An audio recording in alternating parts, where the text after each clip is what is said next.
একাদশ দ্বাদশ শ্রেণীর অর্থনীতির দ্বিতীয় পত্রের গুরুত্বপূর্ণ একটি অধ্যায় জনসংখ্যা, মানব সম্পদ ও আত্মকর্মসংস্থান। এই অধ্যায়ের কিছু গুরুত্বপূর্ণ বিষয় তোমাদের সাথে আলোচনা করব।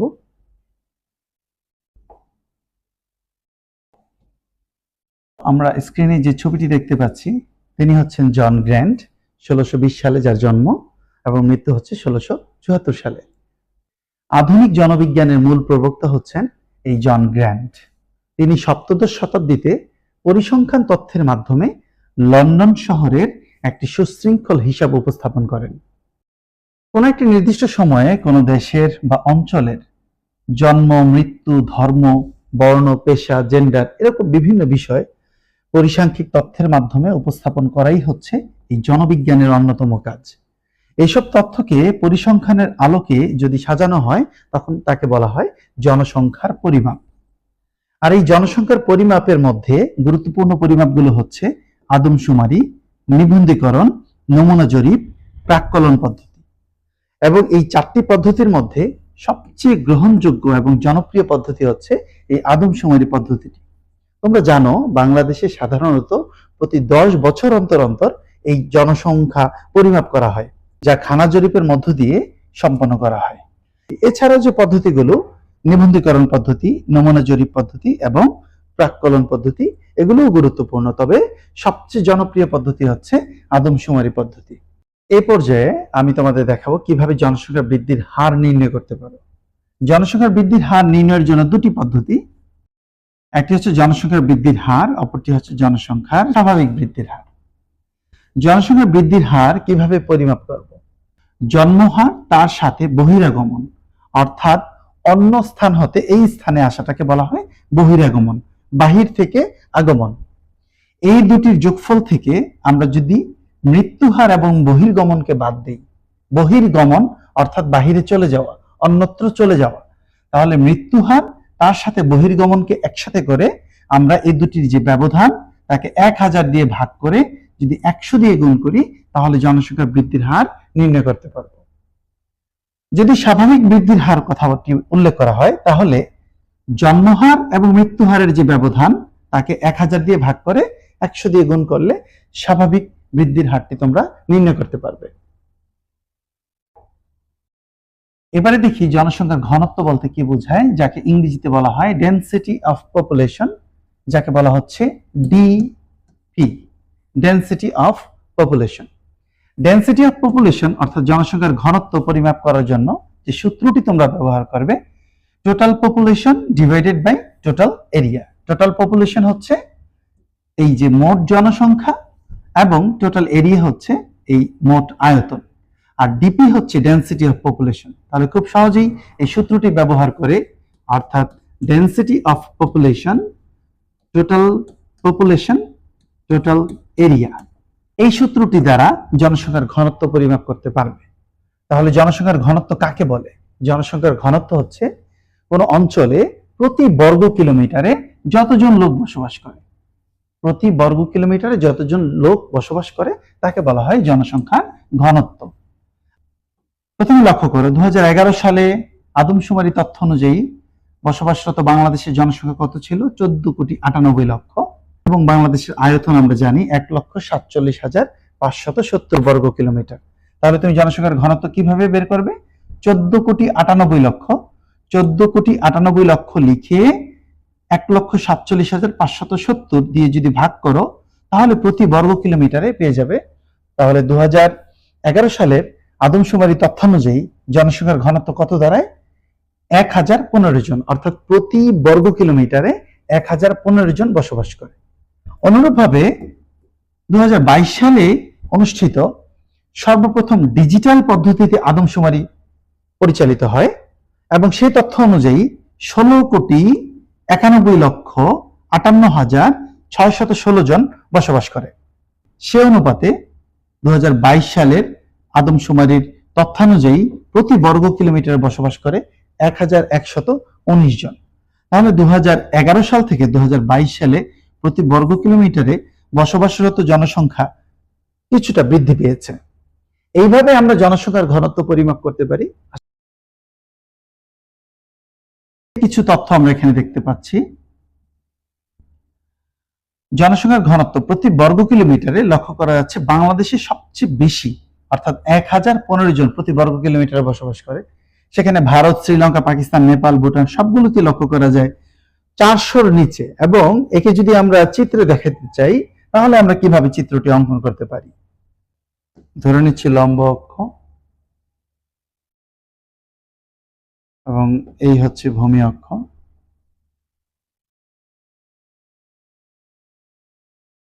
এখানে ধরে নিচ্ছি 200,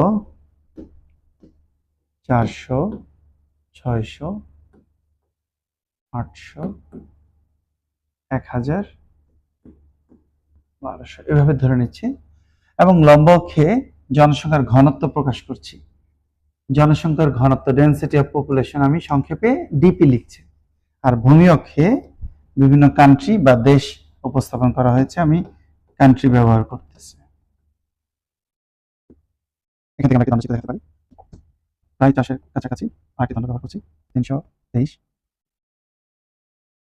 1410, দেন এটি আরেকটি কালার দিচ্ছি, এটি আরেকটি কালার দিচ্ছি, আরেকটি কালার দিচ্ছি।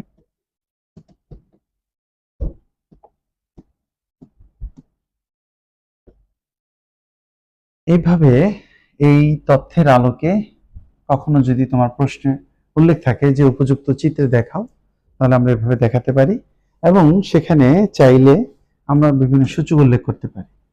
যেমন বাংলাদেশে হচ্ছে 1015, ইচ্ছে করলে আমরা লিখে দিতে পারি 1015, তারপর হচ্ছে 383, 383, তারপর হচ্ছে 323, অর্থাৎ ধীরে দিয়ে দিতে পারি 227, তারপর হচ্ছে 210, তারপর হচ্ছে 141।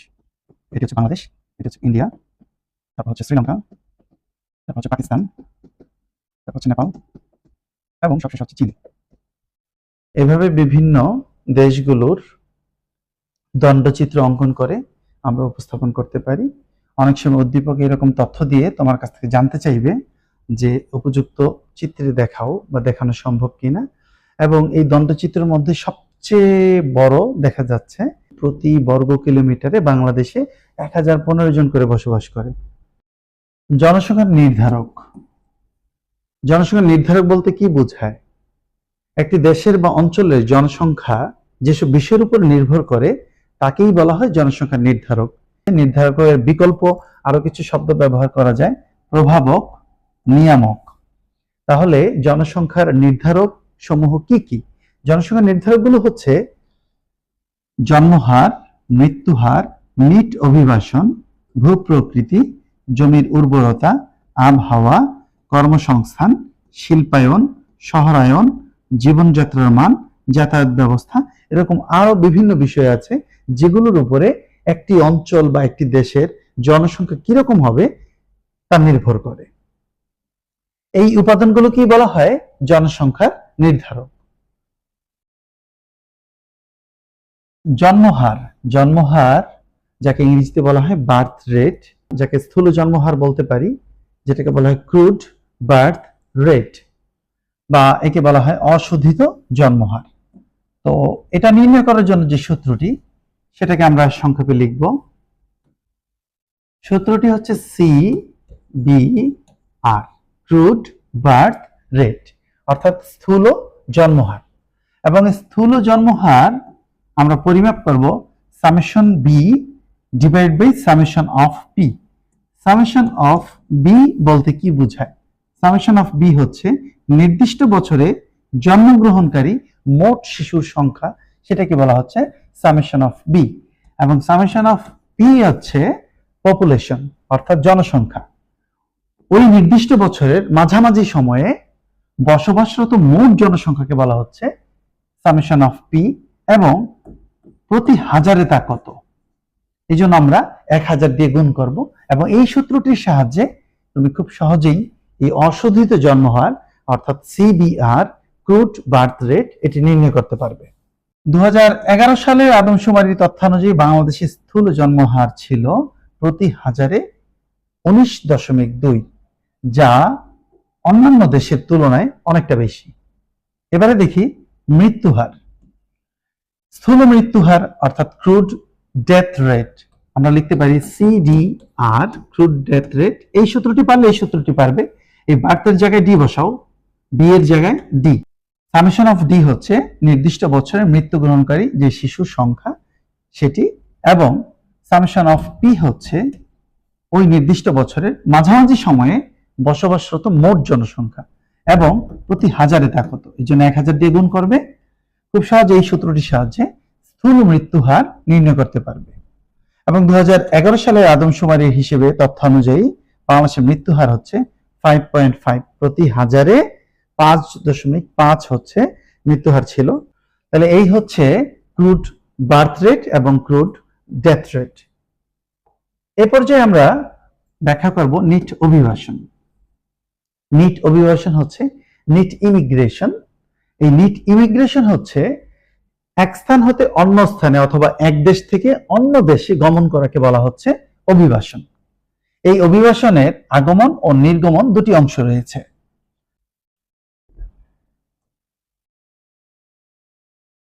নিট অভিবাসন অর্থাৎ নিট ইমিগ্রেশন, এনএম, এই সূত্রটির সাহায্যে আমরা এটি নির্ণয় করতে পারবো। এনএম দিয়ে নিট অভিবাসন বোঝাচ্ছে, এক্ষেত্রে আই হচ্ছে স্থায়ীভাবে নির্গমন মোট জনসংখ্যা, ই হচ্ছে স্থায়ীভাবে আগমনকারী মোট জনসংখ্যা, এবং টিপি হচ্ছে মোট জনসংখ্যার পরিমাণ।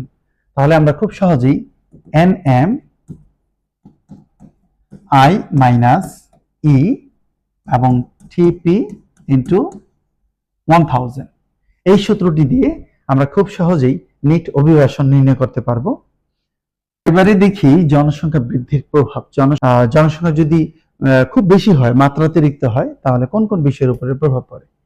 খাদ্যের উপরে প্রভাব পড়বে, বস্ত্রের উপরে প্রভাব পড়বে, পরবর্তীতে লক্ষ্য করো বাসস্থান, জনস্বাস্থ্য, শিক্ষা, কর্মসংস্থান, পরিবেশ, সমাজ জীবনের উপরে প্রভাব, পরিবহন, প্রাকৃতিক সম্পদ, এরকম বিভিন্ন বিষয়ের উপরে প্রভাব পড়বে। একটি দেশের জনসংখ্যা কি পরিমাণ হলে উত্তম হয়, কোথায় কাম্য জনসংখ্যা, এই বিষয়টি সম্পর্কিত সামনে আমরা আলোচনা করব, যে কোন স্তরে জনসংখ্যা কাম্য, মানে অপটিমাম পপুলেশন। জনসংখ্যাকে যদি জনসম্পদে রূপান্তর করা যায়, তাহলে জনসংখ্যা কিন্তু সেখানে একটি গুরুত্বপূর্ণ ভূমিকা পালন করে। জনসংখ্যা তত্ত্ব অর্থাৎ থিওরি অফ পপুলেশন, এর মধ্যে আমরা দুটি তত্ত্ব এখানে আলোচনা করব। একটি হচ্ছে রবার্ট মেলথাস, যার জন্ম 1766 সালে, মৃত্যু হচ্ছে 1834 সালে, এবং অপরটি হচ্ছে জন ডাল্টন, 1766 সালে যার জন্ম এবং 1844 সালে যার মৃত্যু। তো প্রথমত আমরা মেলথাসের জনসংখ্যা তত্ত্বটি লক্ষ্য করি। তিনি একজন ব্রিটিশ নাগরিক। 1798 সালে তার একটি গ্রন্থ An Essay on the Principles of Population, এই গ্রন্থে উনি একটি তত্ত্ব উপস্থাপন করে, যেখানে জনসংখ্যার জৈবিক ও সামাজিক তত্ত্ব হিসেবে অভিহিত করা হয়। এবং এই তত্ত্বের মধ্যে দুটি গুরুত্বপূর্ণ বিষয় তিনি উল্লেখ করেছেন। একটি হচ্ছে জ্যামিতিক হার এবং গাণিতিক হার। তিনি বলেছেন প্রতি 25 বছর অন্তর অন্তর জনসংখ্যা দ্বিগুণ হবে এবং সেটা জ্যামিতিক হারে বৃদ্ধি পাবে। জ্যামিতিক হার বলতে বোঝানো হয় 1 এর পরে 2 এর পরে 4, অর্থাৎ দ্বিগুণ, 8, 16, এইভাবে দ্বিগুণ করে বৃদ্ধি পাবে। অপরদিকে তিনি বলেছেন খাদ্যের বৃদ্ধিটা হবে গাণিতিক হারে 1, 2, 3, 4, এভাবে স্বাভাবিক সংখ্যায়। তবে এই তত্ত্বটি আলোচনা করার পূর্বে তিনি কতগুলো অ্যাজাম্পশনের কথা বলেছেন, অর্থাৎ কোন কোন বিষয়গুলোর উপর ভিত্তি করে এই তত্ত্বটিকে ব্যাখ্যা করা হয়েছে। যে অ্যাজাম্পশনগুলো রয়েছে তার মধ্যে হচ্ছে উৎপাদনের একমাত্র মাধ্যম তিনি কৃষিকে বিবেচনা করেছেন। ক্রমহ্রাসমান প্রান্তিক উৎপাদন বিধিটি কার্যকর হবে। তৃতীয়ত, খাদ্যের যোগান সীমিত। চতুর্থ, ভূমির যোগান সীমিত, উৎপাদন কৌশল স্থির থাকবে, অনিয়ন্ত্রিত জন্মহার। এই বিষয়গুলোর উপর নির্ভর করে উনি ওনার এই তত্ত্বটিকে ব্যাখ্যা বিশ্লেষণ করেছেন। এই মেলথাসের মতে প্রতি 25 বছর অন্তর অন্তর জনসংখ্যা দ্বিগুণ হবে, অর্থাৎ জনসংখ্যার বৃদ্ধিটি হবে জ্যামিতিক হারে এবং খাদ্যের বৃদ্ধি ঘটবে গাণিতিক হারে। যে বিষয়টি একটি তালিকায় দেখানো হয়েছে, তালিকাটিতে লক্ষ্য করা যায় বছর, জনসংখ্যার বৃদ্ধি এবং খাদ্য উৎপাদন। প্রথমে 0 থেকে 25 বছর, 25 থেকে 50, 50 থেকে 75, 100, এভাবে বৃদ্ধি পেতে থাকবে। এবং এই বিষয়টি আমরা যদি চিত্রে দেখাতে চাই তাহলে কিভাবে চিত্রটি অঙ্কন করব? গ্রিড লাইন নিয়ে নিচ্ছি। লম্ব অক্ষে খাদ্য এবং জনসংখ্যা দেখাবো, ভূমি অক্ষে বিভিন্ন বছরগুলো দেখাবো। বছরগুলো 0, 25, প্রতি 25 বছর করে দেখাচ্ছি। তাহলে 75, 100 এবং এখানে সবচেয়ে বড় সংখ্যাটি হচ্ছে 16, 4, 8, 12, 16। প্রথম হচ্ছে জনসংখ্যার বৃদ্ধি 1, 0 বরাবর 1, তাহলে এটা 2, এখানে হচ্ছে 1। তারপর লক্ষ্য করো 25 বছরে 2, 25-এ 2 অর্থাৎ এখানে। তারপর হচ্ছে 50-এ হচ্ছে 4, 50-এ 4, 75-এ হচ্ছে 8 এবং এখানে হচ্ছে 16।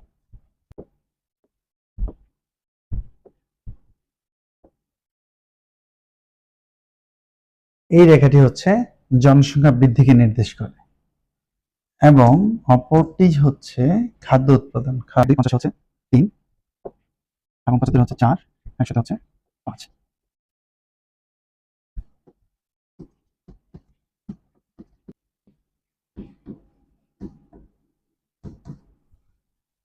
তাহলে এই রেখাটি হচ্ছে খাদ্য উৎপাদনকে নির্দেশ করে আর এই রেখাটি হচ্ছে জনসংখ্যা বৃদ্ধিকে নির্দেশ করে। লক্ষ্য করো, খাদ্য এবং জনসংখ্যার মধ্যে যে ব্যবধান সৃষ্টি হয়ে যাচ্ছে এটি হচ্ছে খাদ্য ঘাটতি এবং এই খাদ্য ঘাটতির কারণে এক সময় মহামারী দেখা দেবে এবং মহামারীর কারণে অনেক জনসংখ্যা এখানে মৃত্যুবরণ করবে এবং খাদ্য এবং জনসংখ্যার মধ্যে এক সময় আবার স্বাভাবিক অবস্থায় আসবে। এইভাবে এই ম্যালথাস এই জনসংখ্যা তত্ত্বটি ব্যাখ্যা করেন এবং সে বিষয়টি আমরা পরের চিত্রে লক্ষ্য করি। এই হচ্ছে খাদ্য এবং এই হচ্ছে জনসংখ্যা। প্রথমে খাদ্য এবং জনসংখ্যার মধ্যে সামঞ্জস্যতা ছিল এবং ধীরে ধীরে জনসংখ্যা অধিক হারে বৃদ্ধি পাওয়ার ফলে, অর্থাৎ জনসংখ্যা যখন জ্যামিতিক হারে বৃদ্ধি পায় কিন্তু খাদ্য সেভাবে বৃদ্ধি পায় না, একটা সময় খাদ্য ঘাটতি দেখা দিবে। এবং এই বিষয়টিকে রবার্ট ম্যালথাস একটি চক্রের মাধ্যমে বিষয়টি বলেছেন। ম্যালথাস তার তত্ত্বে অতিরিক্ত জনসংখ্যা বৃদ্ধি রোধকল্পে দু ধরনের ব্যবস্থার কথা উল্লেখ করেছেন। একটি হচ্ছে প্রতিরোধমূলক ব্যবস্থা, আরেকটি হচ্ছে প্রাকৃতিক নিরোধ ব্যবস্থা। যে কোনো প্রাকৃতিক কারণে জনসংখ্যা কমে আসবে এবং খাদ্য জনসংখ্যার মধ্যে ভারসাম্য সৃষ্টি হবে, তবে তা ক্ষণস্থায়ী হবে। পুনরায় ভারসাম্যহীন অবস্থায় সৃষ্টি হবে, আবার প্রাকৃতিক নিরোধ ব্যবস্থার মাধ্যমে ভারসাম্য সৃষ্টি হবে। এইভাবে চক্রাকারে ভারসাম্যহীন থেকে ভারসাম্য থেকে ভারসাম্যহীন চক্রাকারে চলবে। বিষয়টিকে একটি চক্রে দেখানো যায়। অধিক জনসংখ্যা, তা প্রাকৃতিক নিরোধ, প্রাকৃতিক নিরোধের পর জনসংখ্যা এবং খাদ্যের মধ্যে আবার ভারসাম্য অবস্থা ফিরে আসবে, আবার এক সময় অধিক জনসংখ্যা দেখা দিবে, আবার প্রাকৃতিক নিরোধ এবং আবার এই ভারসাম্য অবস্থা, এই চক্রে চলতে থাকবে। এই বিষয়টি তিনি এভাবে ব্যাখ্যা করেন। তৎকালীন সময়ে ম্যালথাস জনসংখ্যা তত্ত্ব আলোড়ন সৃষ্টি করলেও বর্তমানে তত্ত্বটি নানাবিধ সমালোচনার সম্মুখীন। জনসংখ্যার জ্যামিতিক হারে বৃদ্ধি, কিন্তু সবসময় জনসংখ্যার জ্যামিতিক হারে বৃদ্ধি তা লক্ষ্য করা যায় না। খাদ্যশস্যের উৎপাদন, তিনি যেভাবে বলেছেন যে খাদ্য শস্যের উৎপাদনটি গাণিতিক হারে বৃদ্ধি পাবে এবং বৈজ্ঞানিক পদ্ধতির সেখানে প্রয়োগ দেখাননি, কিন্তু বর্তমানে আমরা দেখতে পাচ্ছি খাদ্যশস্যের উৎপাদনে কিন্তু বৈজ্ঞানিক পদ্ধতি রয়েছে যেখানে খাদ্যশস্যের উৎপাদনে যথেষ্ট বৃদ্ধি করা সম্ভব। গুণগত দিকটি তিনি উপেক্ষা করেছেন। শিক্ষিত প্রশিক্ষণপ্রাপ্ত একজন মানুষ তার দক্ষতা বুদ্ধিমত্তা দ্বারা উৎপাদন কর্মকাণ্ডে বৈপ্লবিক পরিবর্তন আনতে সক্ষম, তিনি এই বিষয়টিকে বিবেচনায় আনেন।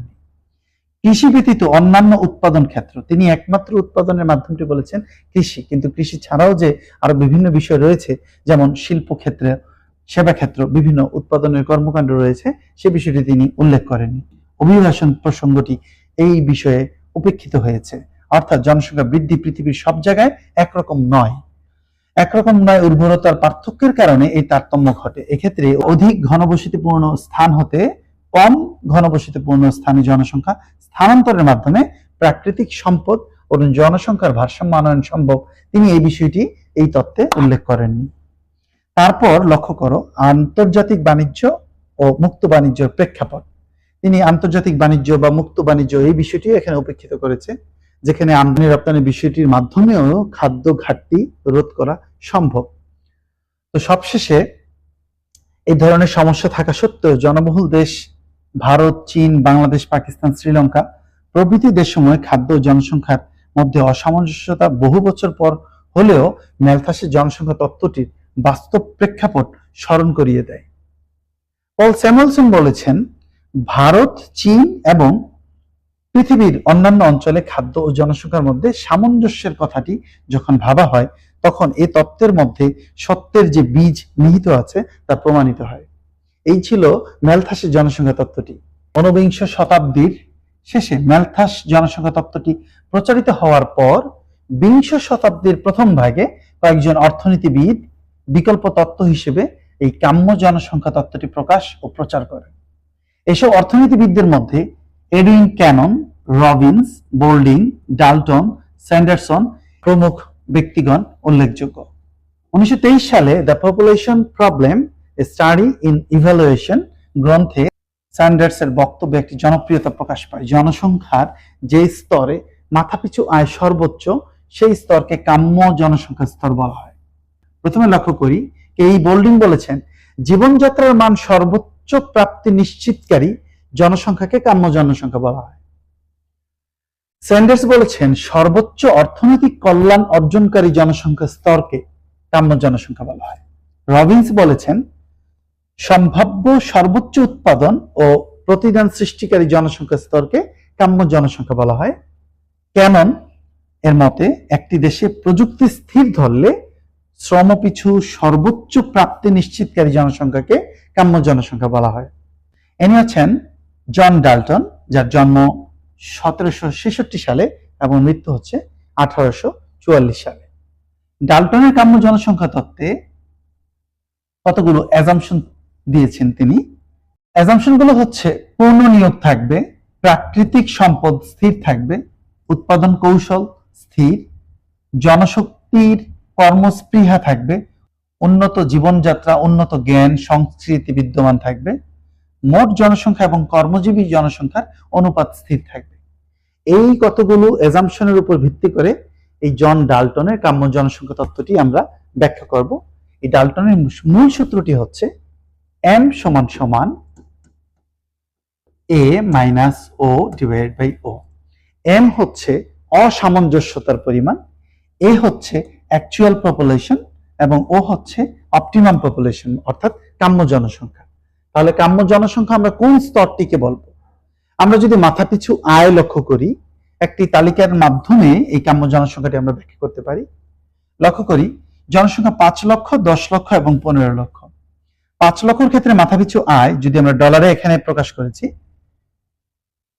$600, 10 লক্ষের ক্ষেত্রে $800 এবং 15 লক্ষের ক্ষেত্রে $700।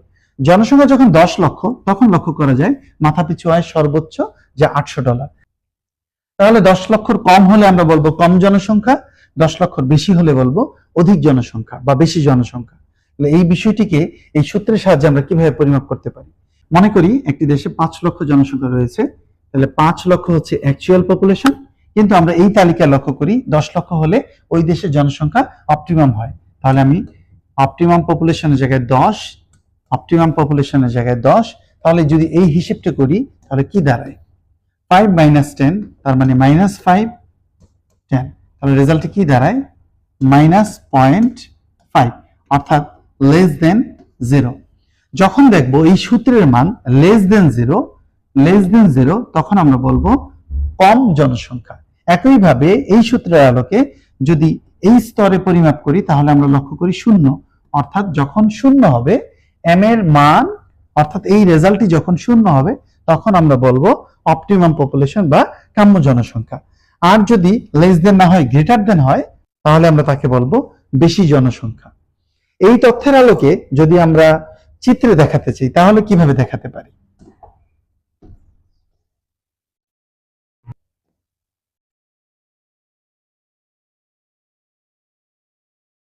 লম্বকে আমরা দেখাবো মাথা পিছু আয়,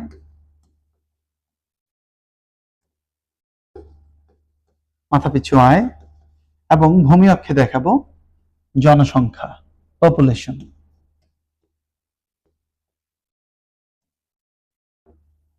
এই রেখা অনুযায়ী সবচেয়ে বেশি মাথাপিছু আয় আমরা এই বিন্দুটিকে বলতে পারি, এবং সেই অনুযায়ী আমরা একটি রেখা টেনে দিতে পারি। এই বিন্দুটিকে বলবো আমরা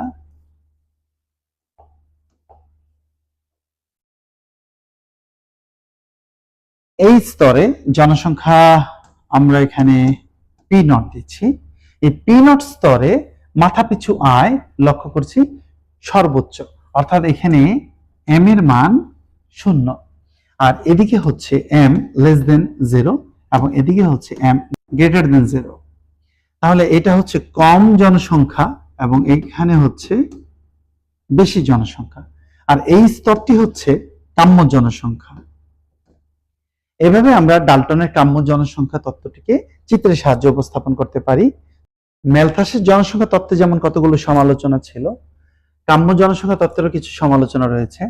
প্রকৃতপক্ষে এই কাম্য জনসংখ্যা স্তর নির্ণয় করা খুব একটা সহজ নয়, এটা একটি কঠিন ব্যাপার। তিনি বলেছেন পূর্ণ নিয়োগ, কিন্তু এটি একটি অবাস্তব ধারণা, তত্ত্বটি কাল্পনিক। এই তত্ত্বের পেছনে কোনো বৈজ্ঞানিক ভিত্তি নেই, এই তত্ত্বকে নিছক কল্পনা প্রসূত। তত্ত্বটি মৌলিকতা বিবর্জিত। এই তত্ত্বে জনসংখ্যা সম্পর্কে মৌলিক কিছু কোনো খুঁজে পাওয়া যায় না। কোনো দেশের জনসংখ্যা বৃদ্ধি, জন্মহার হ্রাস বৃদ্ধির কারণ, জনসংখ্যা বৃদ্ধির ফলাফল এবং করণীয় বিষয়সমূহ কি কি হতে পারে, এই বিষয়টি তিনি এখানে উল্লেখ করেননি। তত্ত্বটি মৌলিকতা বিবর্জিত, অর্থাৎ জনসংখ্যার জন্মহার, বৃদ্ধি হার, এই বিষয়গুলোর ফলাফল এবং করণীয় বিভিন্ন বিষয়, এই বিষয়গুলো এখানে উপেক্ষিত হয়েছে। মাথাপিছু আয় পরিবর্তিত। আমরা দেখতে পাই যে কোনো দেশের মাথাপিছু আয় প্রায় প্রতি বছরই হ্রাস বৃদ্ধি পেয়ে থাকে। বিভিন্ন সমালোচনা থাকা সত্ত্বেও তত্ত্বটি একেবারে মূল্যহীন হয়ে পড়েনি, এই তত্ত্বের যথেষ্ট গুরুত্ব রয়েছে। মানব সম্পদ উন্নয়ন, হিউম্যান রিসোর্স ডেভেলপমেন্ট। মানব সম্পদ উন্নয়ন বলতে কি বোঝায়?